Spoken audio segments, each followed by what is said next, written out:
So I believe this is actually my third attempt at trying to do any kind of YouTube update, because we've been busy as heck. So for those who don't know, I was gone in Chicago for 3 months for a contract, and in the meantime we have accidentally gained 2 dogs. We're trying to get the one trained up. We've had him for about 2 months. His name is Loki. He's the one barking in the background. And we may adopt him out. And then about a week and some ago, we found Oberon. So let's introduce you to the dogs to get started. This is Loki. He's a bit of a destructo mutt, so we can't have him inside because he likes to chase kitties. So Chris has built him this nice little home outside. I need to pick up his poopies because I have not in 2 days. So I try to pick those up every 2 days and rinse the whole kennel out once a week. He seems to really like the pea gravel. It keeps everything kind of down as far as the dirt goes. And then, you know, he's got a nice little roof, so he stays nice and dry when it rains. Obviously our Chihuahua is a little iffy. And that's Oberon, so let's go say hi to him. This is Oberon, Obi. Hi, Bubba. When he came to us, he was in pretty rough shape. Somebody was throwing food out the window, trying to lead him seemingly toward the freeway to, quote-unquote, lead him away from their house and get rid of him, swearing it wasn't theirs. We don't really buy it. He's a very sweet boy. He lives in my office shed, which is a very new addition that I will take you to come check out.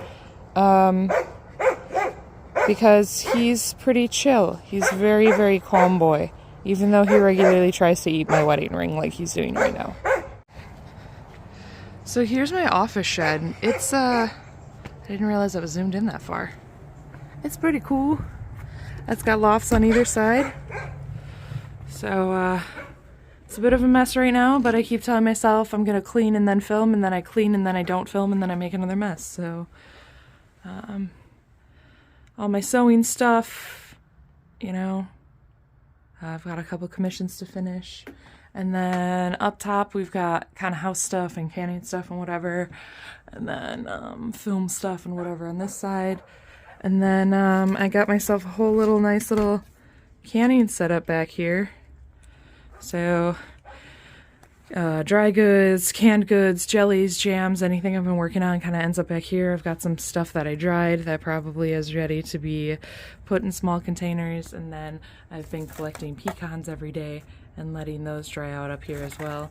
So it's definitely also been good for the homesteading. I do keep it behind a screen because you're supposed to keep your canned goods in a dark, dry place, but this is like right by a window, so dark, dry place. Darken it a little bit by, you know, putting a screen in front of it so it's not getting hit with sun every day. I've even seen the chicken coop or the tractor because, again, we have not been online. We suck. We don't suck. We're really busy. What they don't tell you about building a farm is it's just a lot of work. And I do have video of the chicken coop build. My big problem being right now, half of that film is on Chris's phone and half of it's on my phone, so I need to like get it together. But basically, there was a big storm. It took out our neighbor's swing set, and they were like, we're just gonna burn it. I was like, actually, can I have that? I'm gonna turn it into a chicken coop, and that's exactly what we did. Here's the coop. She's pretty nice.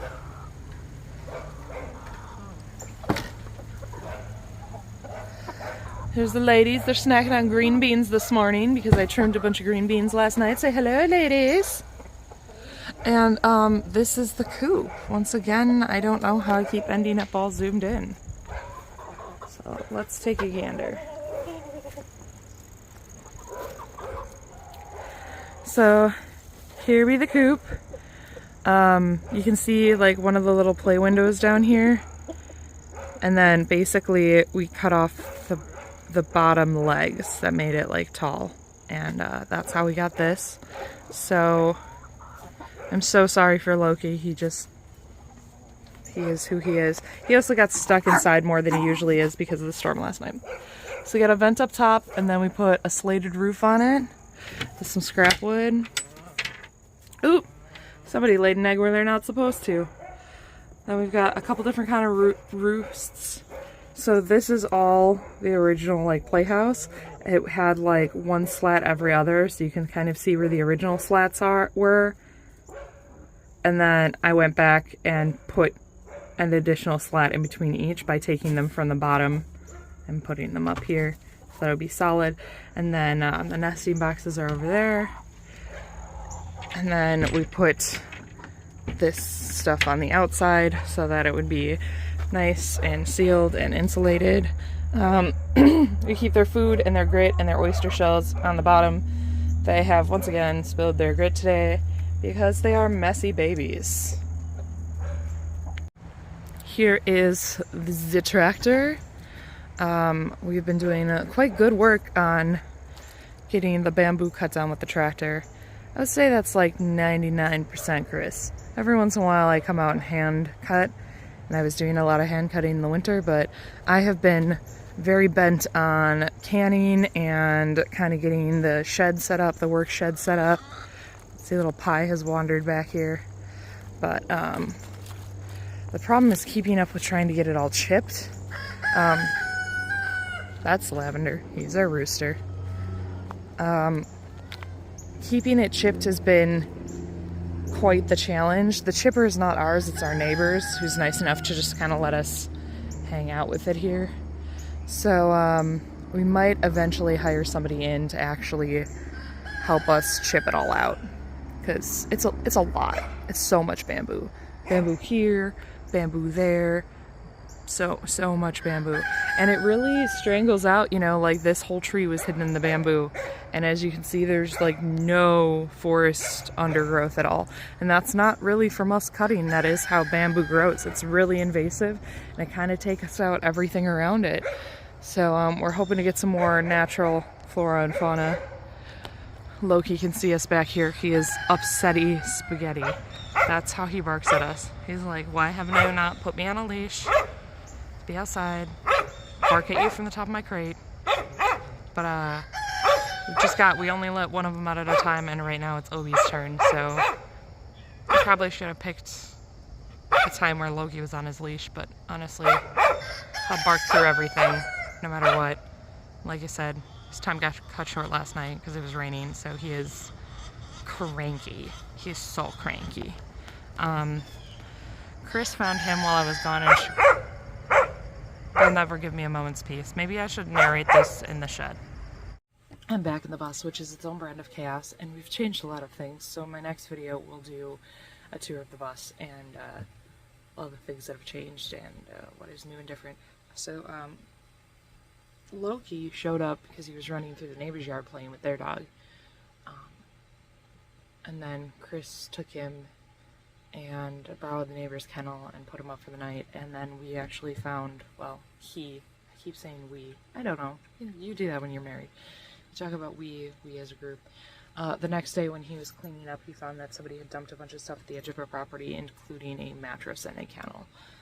So we're assuming the person that dumped him was that person that decided to dump their garbage and their dog, who they clearly viewed as garbage since they were so kind to just dump him out in the middle of nowhere. So he was a little skinny and he was covered in fleas. We got him. Chris got him fixed up.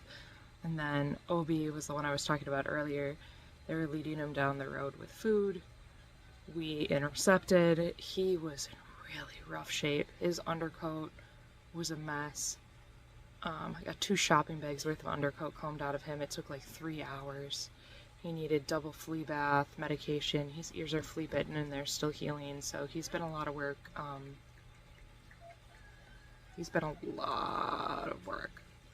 We've been slowly taking donations for the dogs so we can at least get them neutered, and then either, you know, they'll melt into our family or we'll find them a new home, whatever the case may be. And that may sound cold to some people, but you know, it's important to make sure that they have what they need and that they're in a good place. You know, we were hoping that Loki would shape up to be a farm dog, but Loki really wants to be around people more often, and I think he'd be really happy in a house. It's just, our house is very small, and he is very hyperactive and very unaware of his surroundings, so I think he needs a lot more room than we have, and my cats would die of a heart attack if I let that dog into this house, because he is just... wow. Wow. He needs, like, somebody with space, probably a fenced-in backyard, maybe another young dog to play with. He's got a lot of energy. Obi is coming into his own. I still don't know what kind of dog he's gonna be. He's becoming more playful, more active. He's starting to like to chew. He likes to chew on things. He likes soft, plushy things, so he likes having like a squeaky stuffy. Loki loves like spiky, squeaky balls and anything plastic. The dog really likes to chew on thin plastic. Like, he'll steal empty water bottles from you if he gets the chance. So that's the update on the dogs, the farm, where the farm is. It's October. Things are moving quickly. Chris and I actually have to go insulate Loki's house today, which is going to be a task. And I have mountains of beans to do something with. So we're going to get on that, and I will talk to y'all later.